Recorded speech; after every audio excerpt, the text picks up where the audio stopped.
Ang ginang, hindi ka pwedeng manatili. Sa harap ng kumpanya no, ha?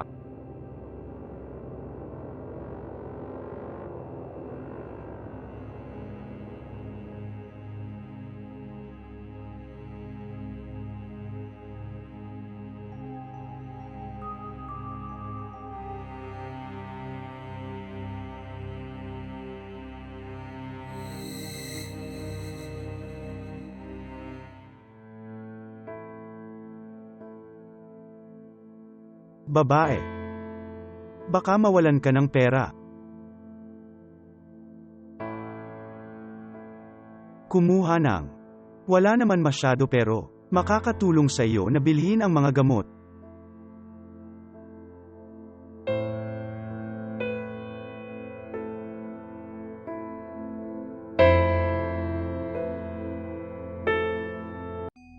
Good morning po sa lahat.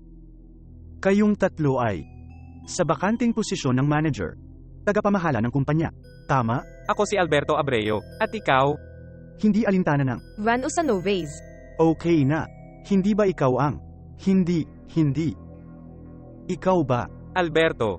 Alberto, ikaw ang pinakamagaling na manager sa huling kumpanya mo, di ba? Tama na nga. Van Usanovez. Very qualified ang resume mo.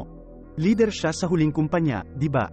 Ikaw nga pala, Joseph, yun ba yun? Tama na. Dati kang cleaning manager, di ba? Oo. 3 beses ka nang naging pinakamagaling na empleyado. Oo nga, nagpunta ako.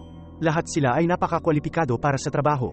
Babalik ako sa ilang sandali para tawagan ang selection ngayon, okay? Excuse me po.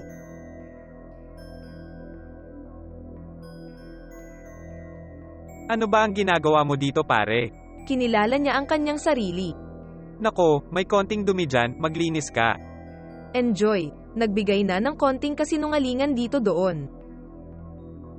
Pwede po ba akong samahan, please?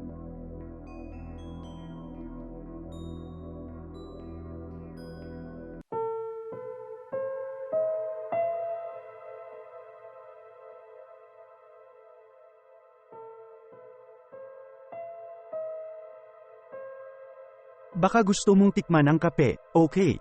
Sila na nga ba ang tatawagin? Anong magarbong kumpanya ito, ha? May coffee break pa nga.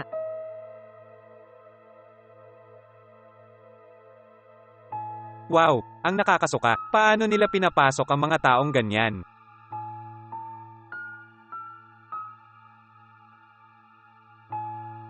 Lumayo ka. Lumayo ka. Please hindi mo matiis ang amoy nito. Bigyan mo ako ng pagkain. Oh, gusto mo ng pagkain? Kumuha ng.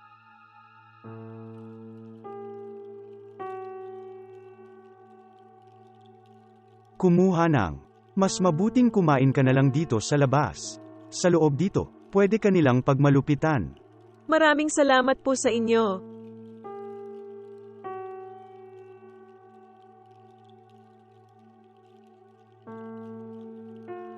Tumingin ka doon ngayon. Ang bagong Mother Teresa ng Calcutta. Intimate siya. Mula sa lahat ng tao dito. Hello po sa lahat. Ang pagpili ay magsisimula. Para sa pagpili ay magtatanong ako, at kung nagkamali ang kandidato. Ito ay automatikong, hindi kwalipikado. Okay. Itinuturing mo ba ang iyong sarili na mabuti? Well, mahusay ako sa lahat ng ginagawa ko. May qualification po ako. Pambihirang. Lumaki ako sa pinakamagagandang unibersidad. Wala akong problema sa batas. At ako'y isang mabuting tao. Ano naman ang tungkol sa iyo, Alberto? Ang galing ko naman. Tinuruan ako ng mga magulang ko. Lahat ng mga halaga, mga Kristiyano, lahat ng tama. Hindi ako umiinom, hindi ako naninigarilyo, nagmimisa ako tuwing linggo. Joseph, ano naman ang tungkol sa iyo? Ay. Inaamin ko sa iyo na, napakagulo ng buhay ko. Lumaki akong walang ama. Ginawa ng nanay ko ang lahat para pag-aalaga sa mabuti at sa pinakamabuti para sa akin. At ilang beses na rin akong natapos na maglakad palabas ng pila pero tinubos ko ang sarili ko at ngayon nahihirapan akong bayaran ang aking kolehiyo. Van Usa, Alberto. Disqualified ka na. Pero bakit nga ba? Ano po ang criterion?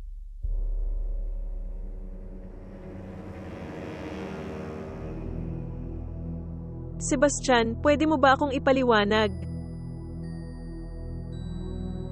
Okay.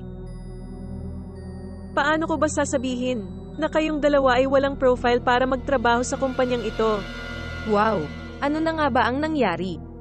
Mula sa unang pagsubok, ikaw, na ipakita ang wala kwalifikasyon para sa kumpanyang ito, sa unang lahi. Ikaw, hindi nila naisip na kunin ang pera ng pulubi sa kalye.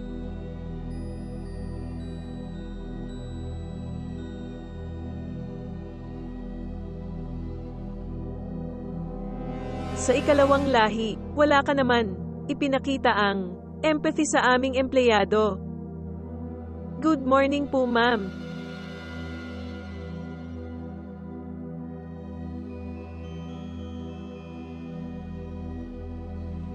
Oh, magandang umaga.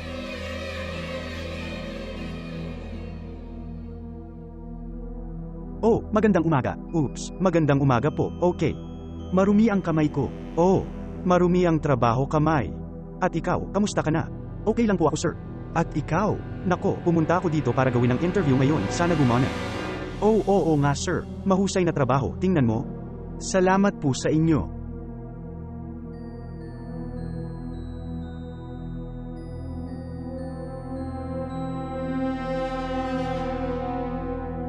So ano nga ba? Isa lang ang pumasa. Nakakahiya. Ngunit, ituloy natin ito. Tingnan natin kung hanggang saan ito. Tara na nga. Ang ikatlong pagsubok. Yun na nga ba? Mapagpakumbaba. Pumasok ang pulubi. Humingi siya ng pagkain para sa iyo at pinahiya mo siya. Nanatili doon ang ginang. Layuan mo na. Sa ikaapat na lahi, tinanong ka ng collaborator namin kung kayo ay mabubuting tao, at saka mo lang ako pinakita. Ano ang tunay na ikaw ay nasa labas? Hindi sinasadya, nagsalita lang sila ng maayos tungkol sa'yo. Ano ka ba talaga? Hindi mo binilang. Ang ikinagulat ko ay ang Panginoong Joseph. Ang isang ito ay nagmula sa isang pagiging simple. Ito ang uri ng tao na kailangan ng kumpanya. Sino ang may malasakit sa iba? Pagiging mayaman o mahirap, maayos ang damit, di maganda ang suot, ganyan ang tipo ng tao na gusto ko sa company ko. Kayong dalawa na, pwede mong ipasa ang perang kinuha mo sa pulubi. Hindi man na ikaw ang magdadala, di ba? Pakiusap, gusto ko ng dalawa. Dismissed na kayong dalawa. Ang bakante ay ang Panginoong Joseph. Congratulations, Mr. Joseph. Kailangan natin ng na-empleyo. Hindi ba siya magkakaroon ng pagkakataon? I imagine dapat mag-isip ka muna. Lahat ng ginawa mo. Para makarating dito at makikita talaga natin kung sino ka. Sandali lang. Ay, sa tingin ko, tulad ng mga ito, dalawa na, mga empleyado na maaari, maging ganoon ka-qualify. Magkano po ako? Sa tingin ko dapat silang manatili. Kami ay, kayang ibigay, isang pagkakataon para sa kanila, at gagaling sila. Ang tanong na ito, na hindi pumayag sa kanila. Tingnan mo, huwag kang magtaka sa ganitong ugali, Mr. Joseph. Ako naman, na-dismiss ka na. Pero kung sasabihin ng Panginoong Jose na may punto pa rin ang liwanag sa dulo ng lagusan. Salamat sa kanya para sa pagkakataon. Salamat, iyong Jose. Salamat po sa inyo. Magsilbing aral. Na-dismiss na. Congratulations, Mr. Joseph. Salamat po sa inyo.